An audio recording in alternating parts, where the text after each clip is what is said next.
যৌক্তিক অযৌক্তিক নানা ইস্যুতে আন্দোলনে উস্কানি দিয়ে ছাত্র নাগরিকদের মুখোমুখি দাঁড় করানোর ষড়যন্ত্র চলছে বলে মনে করেন জুলাই গণ অভ্যুত্থানের ছাত্রনেতারা।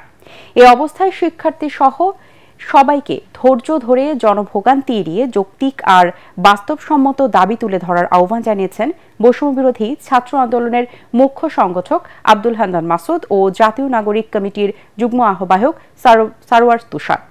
এটিএন বাংলাকে তারা আরও বলেন, এভাবে একের পর এক আন্দোলন সামাল দিতে গিয়ে অন্তর্বর্তী সরকার সংস্কার সহ তাদের প্রধান লক্ষ্য থেকে দূরে সরে যেতে পারে। রিপোর্ট করছেন আদ্দিন সজীব।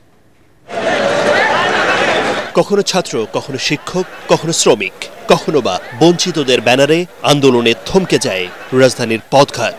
লোকে বলে এ যেন দাবি আদায়ের শহর ঢাকা। চরম ভোগান্তিতে রাজধানীর মানুষ। এই তো কলেজকে বিশ্ববিদ্যালয় করার দাবিতে টানা আন্দোলন করে যাচ্ছেন তিতুমিরের শিক্ষার্থীরা। বলা নেই কওয়া নেই, কখনো কলেজের সামনে, কখনো মহাখালীর ব্যস্ত সড়ক ও রেলপথ অবরোধ করায় চরম ভোগান্তিতে পড়ছেন পথে নামা লাখো মানুষ। ক্যাম্পাস কেন্দ্রিক যে কোনো আন্দোলনের প্রশাসনিক ভবনে তালা মারা, ক্যাম্পাসের ভিতর মিছিল করা, ক্যাম্পাসের ভিতর অনশন করা, এগুলাই হয়ে থাকে। কিন্তু সেই অনশনটা তো হচ্ছে রাস্তায় গিয়ে রাস্তা বন্ধ করা হয় না কখনো। কিন্তু তিতুমির কলেজে তাদেরকে উস্কানি দিয়ে এমন কিছু করা হচ্ছে। 7 কলেজের ইস্যুটা উপদেষ্টা সহ বসে একটা সমাধানের কথা বলেছেন। এটা যৌক্তিক কি অযৌক্তিক আমি বিবেচনা করলাম না, আমি দিয়ে দিলাম তারা যেটা চাচ্ছে। তখন কি হবে, একটা ব্যাড প্রেসিডেন্স ক্রিয়েট হবে এবং ঢাকায় অন্যান্য আরও কিছু কলেজ আছে তারা হচ্ছে তখন বিশ্ববিদ্যালয় দাবি করা শুরু করবে এবং ইভেনচুয়ালি পুরো দেশে যে সমস্ত এই ধরনের কলেজ আছে, বিখ্যাত college Carmichael, BL college, BM college, এই ধরনের কলেজগুলো থেকে একই দাবি উঠতে থাকবে। একটা টোটাল কেওটিক সিচুয়েশন তৈরি হবে, যেটা আসলে আমাদের কারোর জন্যই ভালো হবে না।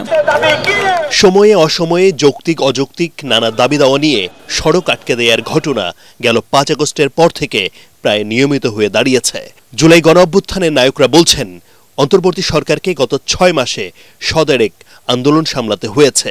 তাদের আশঙ্কা, ডক্টর ইউনূসের সরকারের উপর দেশের মানুষের যে বিপুল প্রত্যাশা তা পূরণে অন্তরায় হয়ে দাঁড়াচ্ছে এসব দাবি দেওয়ার আন্দোলন। কিছু দাবি আছে যৌক্তিক, কিছু দাবি অযৌক্তিক।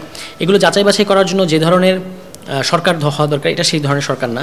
ফলে আমি মনে করি যে এখন কোনো দাবি দেওয়া নিয়ে রাস্তায় নামা উচিত না, কারণ এই সরকারের আসলে মনোযোগটা নষ্ট হচ্ছে এইগুলো সামাল দিতে গিয়ে। ছাত্রদেরকে কেন্দ্র করে যদি হচ্ছে এই দেশের মানুষ এভাবে ঐক্যবদ্ধ থাকে, তাহলে ভারতীয় যে এজেন্ডা, বাংলাদেশের যে প্রভাব বিস্তার, সেটা সম্ভব না। এই জায়গা থেকে একতাটাকে নষ্ট করে মানুষকে মুখোমুখি দাঁড় করানোর চেষ্টা করছে। জুলাই বিপ্লবের পর দেশকে নতুন করে গড়ে তোলার যে সুযোগ এসেছে, হেলায় তা যেন নষ্ট না হয়, সেজন্য সবাইকে ব্যক্তি, গোষ্ঠী বা দলীয় স্বার্থ ত্যাগ করে দেশের কথা ভেবে কাজ করার আহ্বান জুলাই অভ্যুত্থানের নায়কদের। আদ্দিন সজীব, এটিএন বাংলা, ঢাকা।